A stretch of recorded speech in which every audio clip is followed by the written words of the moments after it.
The subject matter in this episode may not be appropriate for young children. Listener discretion is advised.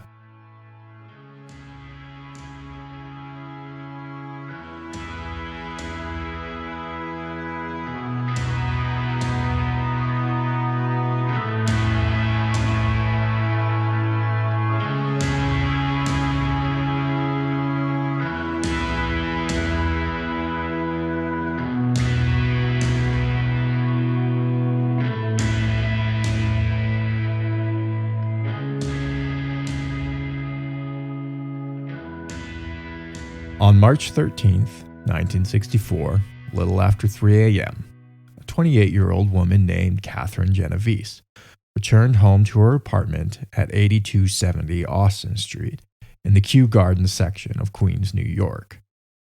She was the night manager of a bar in a nearby community.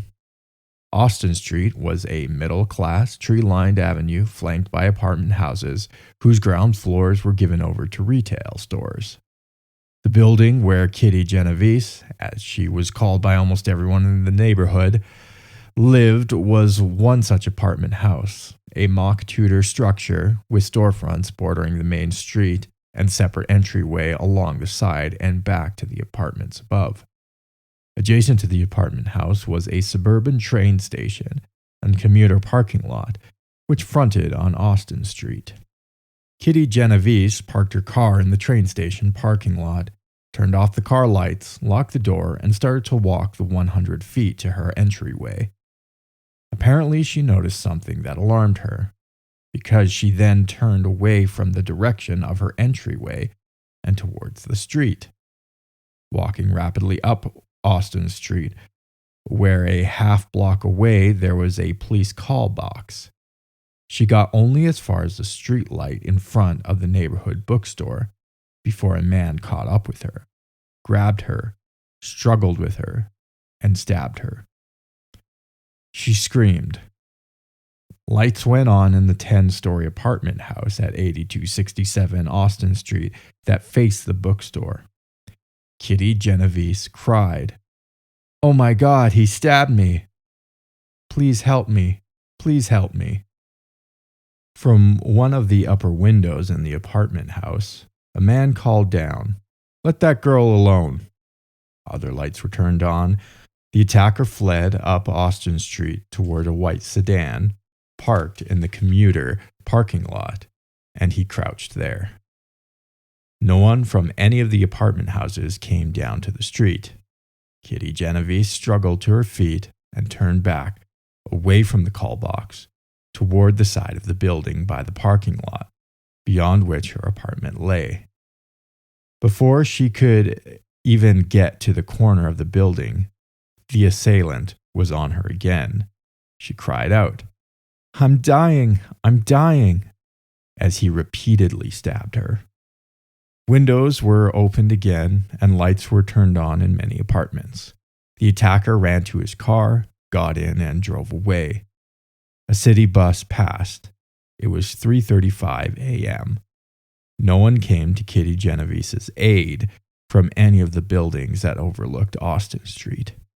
She staggered to her feet and again began to try to reach her apartment, which lay on the far side of the building from where she had been attacked.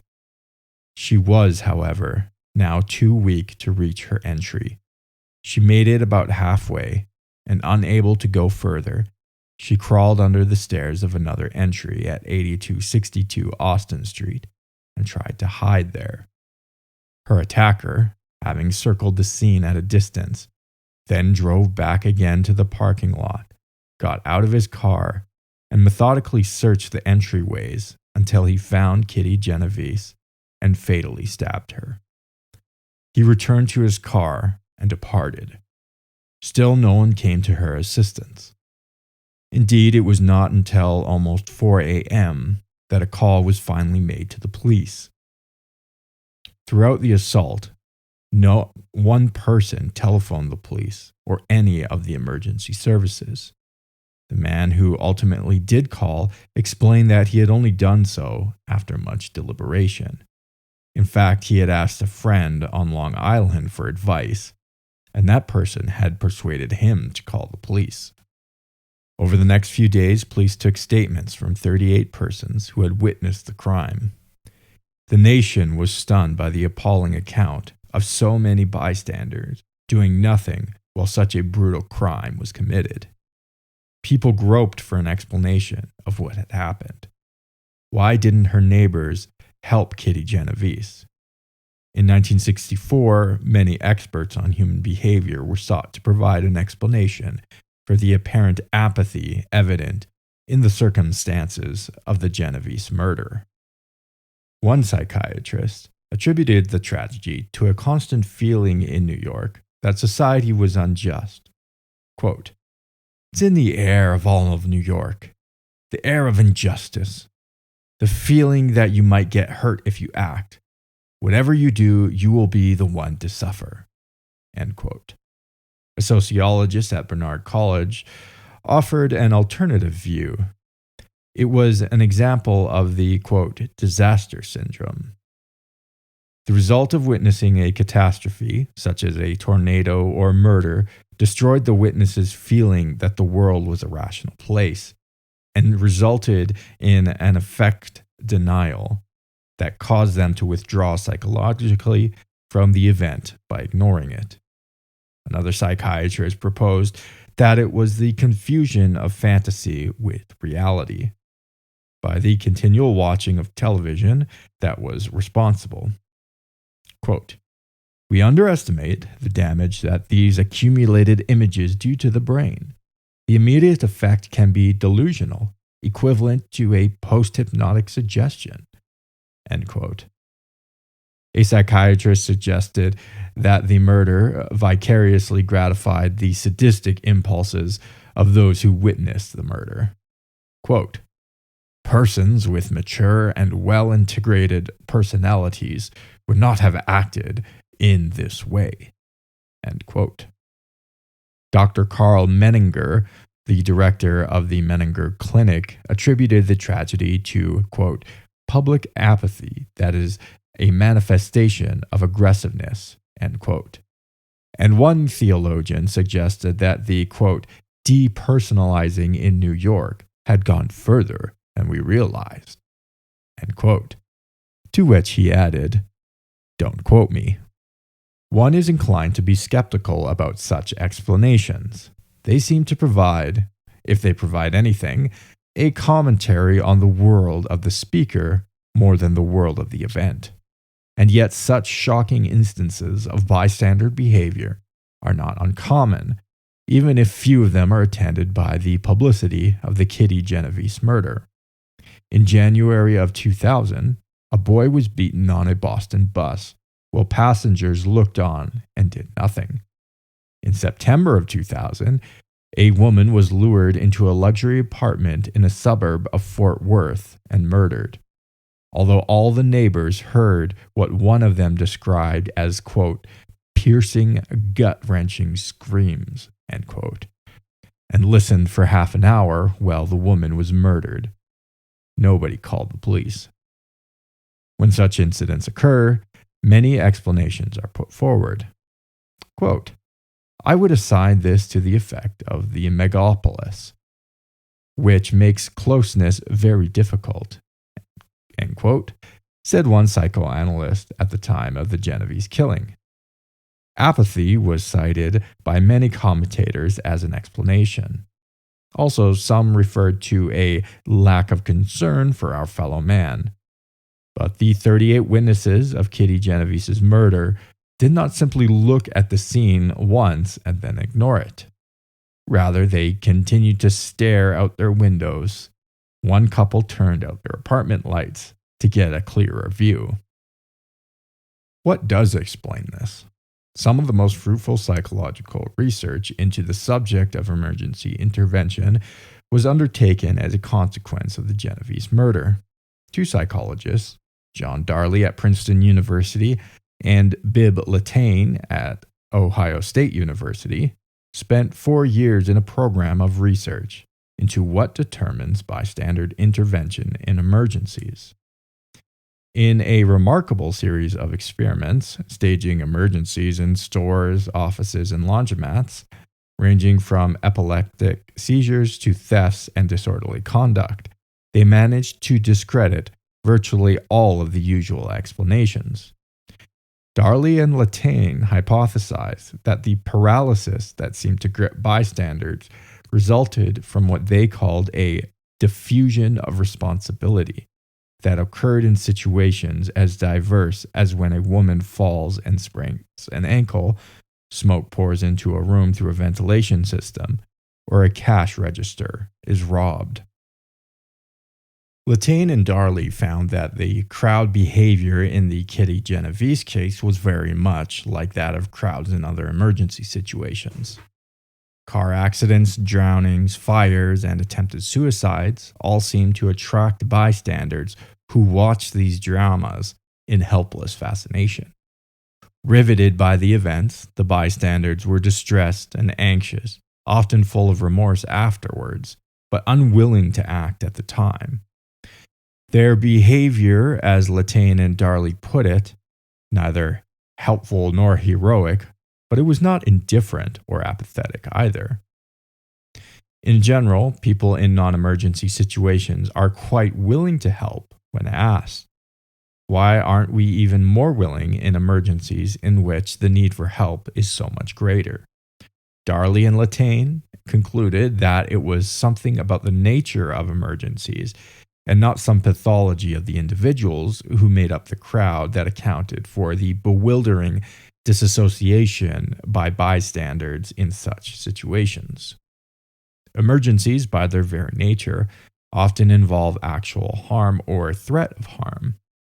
An emergency can cost the life not only of the victim but of the intervener, and the result, even of a successful intervention, rarely makes anyone better off afterwards than before the emergency event.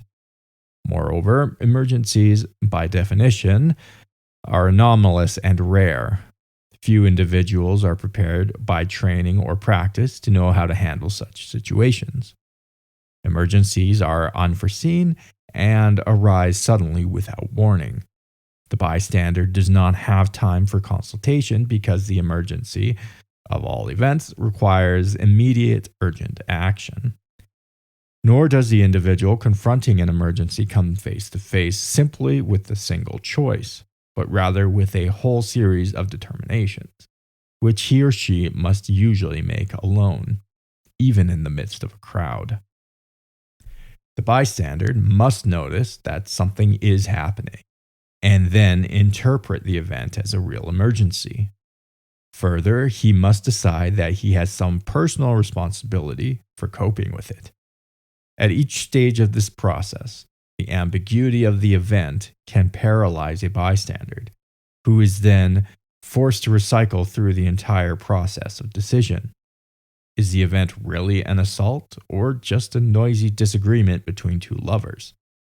Are those screams of terror or peals of excited, nervous laughter?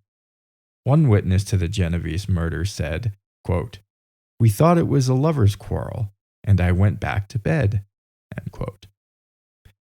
And if it is decided that the event really is an assault and some action ought to be taken, who should take it? Another witness to the events on Austin Street said, "I don't want to get involved." It wasn't his job. It was for the police, or for Kitty Genovese's friends. He didn't know the woman, or perhaps for the woman herself to get out of the jam in which she found herself. To be involved meant taking an incalculable risk. Suppose the man was arrested and tried, and the person who called the police would have to testify. Suppose the murderer was acquitted. Might he then come after the witness? And finally, what exactly is the thing to be done? By the time most people had sorted out the salient facts, it would probably be too late for the police to be contacted, arrive on the scene, and intervene in time to save the woman's life.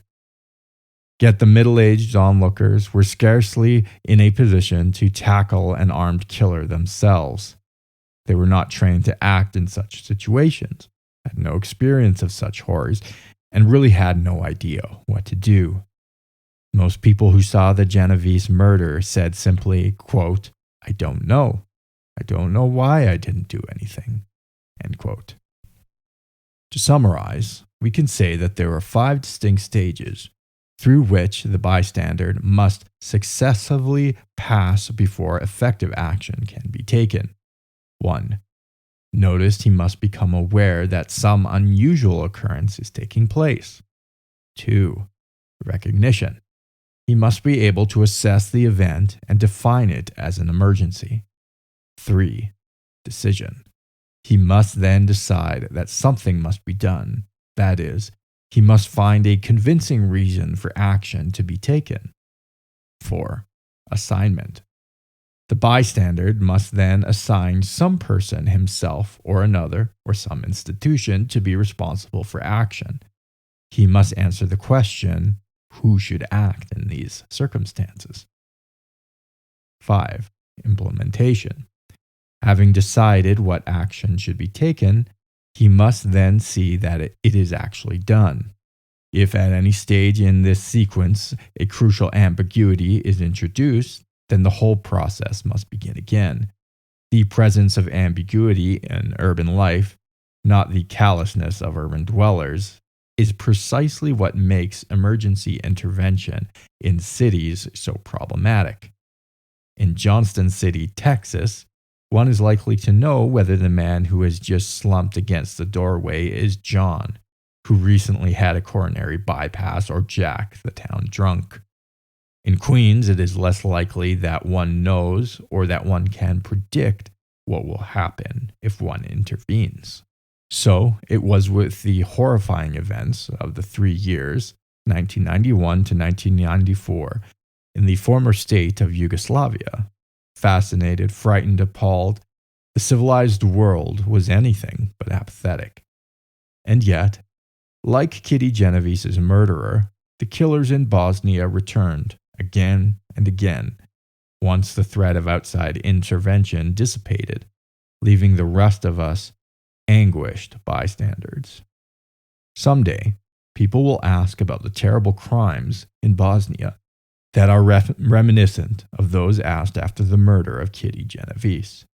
How could the civilized, comfortable, and safe world have let those crimes happen?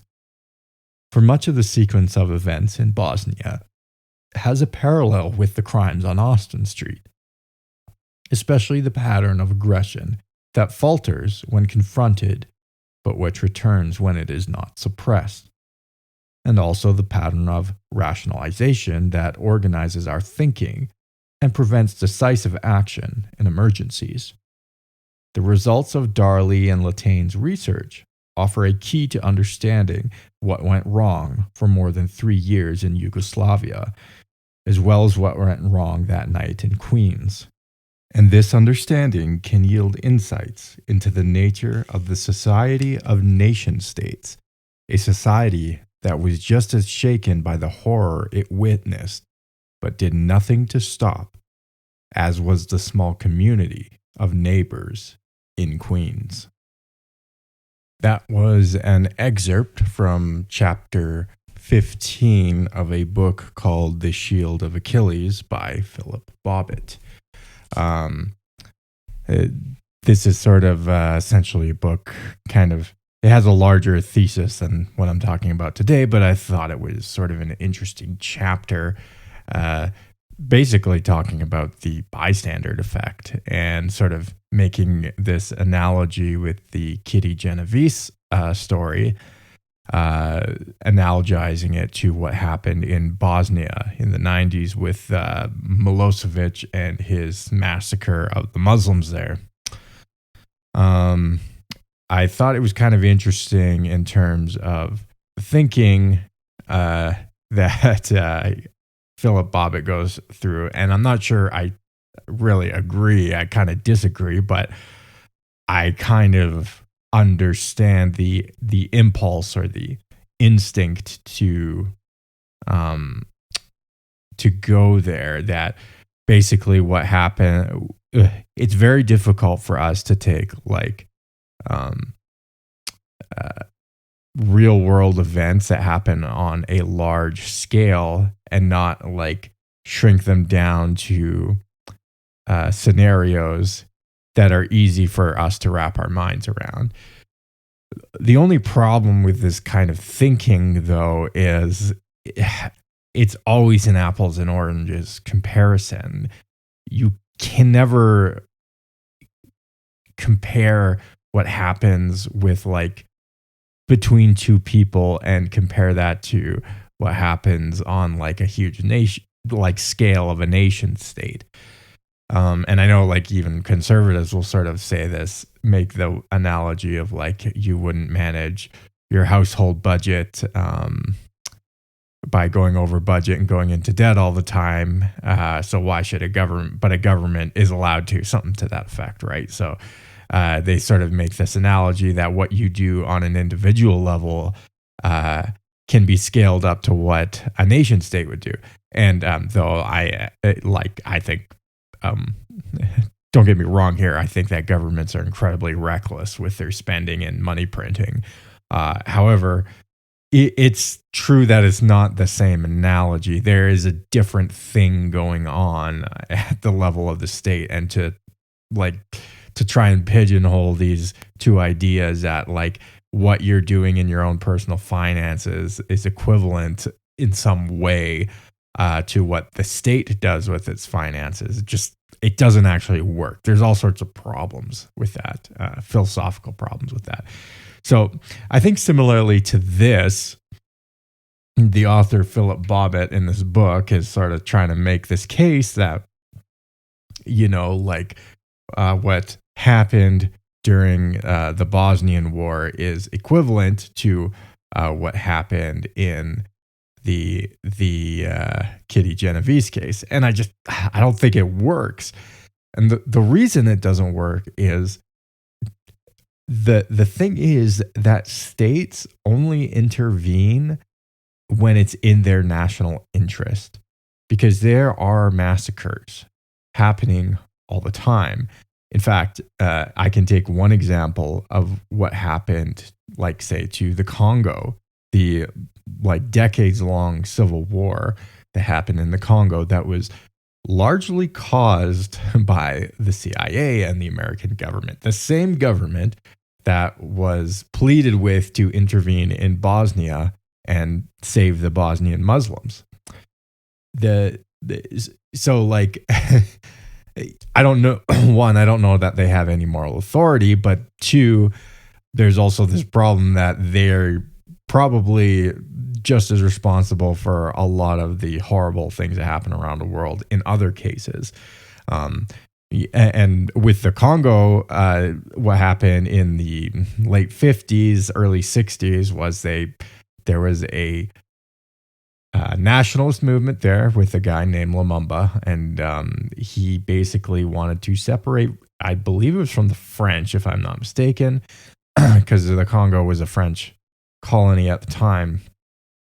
Anyways, this guy Lumumba was not like a radical Marxist or leftist. In a lot of ways, he was like a right-wing nationalist, actually. And, but America didn't want all of these, especially African and Latin American states, breaking away from sort of their colonial masters and then basically allying themselves with the Soviet Union, especially during the height of the Cold War. So that was like a big driving factor in that. But the what happened with the sort of CIA more or less organized, and this is a big story, but I'm not going to get too deep into it, but the CIA more or less organized the assassination of Lumumba by arming the rebel groups there and helping to coordinate the rebel groups, and they captured him and eventually tortured and executed Lumumba, and the whole movement sort of died, and the country descended into a civil war, and it is to this day reeling from the effects of that. And just millions upon millions of people have died from this. And Lumumba was like, he actually openly rejected the Soviet Union when he was elected. And he he was very anti-Soviet in a lot of ways, and he basically said he didn't want any European masters. They wanted to be a self-sovereign nation. They wanted to be neutral in between America and the Soviet Union, but because of the events that happened near the end of his life, he ended up reaching out to the Soviet Union because he was sort of backed into a corner by the U.S. and the CIA, who had been arming and funding his enemies. So he got backed into this corner, and then a lot of the history is that they try to rewrite it to say that like Lumumba was actually like a Soviet sympathizer when he totally wasn't. Like there was no evidence of that prior to the events of the coup that was staged against him. In any case, it just goes to show you the terrible effects of what they did. And if America should have intervened in Bosnia, why haven't they ever intervened in the Congo in the way that they did in Bosnia, enforcing a no-fly zone, bombing militants, that kind of thing. Similarly with Rwanda, they never intervened in Rwanda. And again, this goes back to national self-interest, is that nation states are driven by national self-interest. They will let billions of people die if it means the protection of their own sovereignty and their own state. And that's just like the dynamics of statehood. And I think that's something that kind of Philip Bobbit doesn't really, I don't want to be unfair to him, but he sort of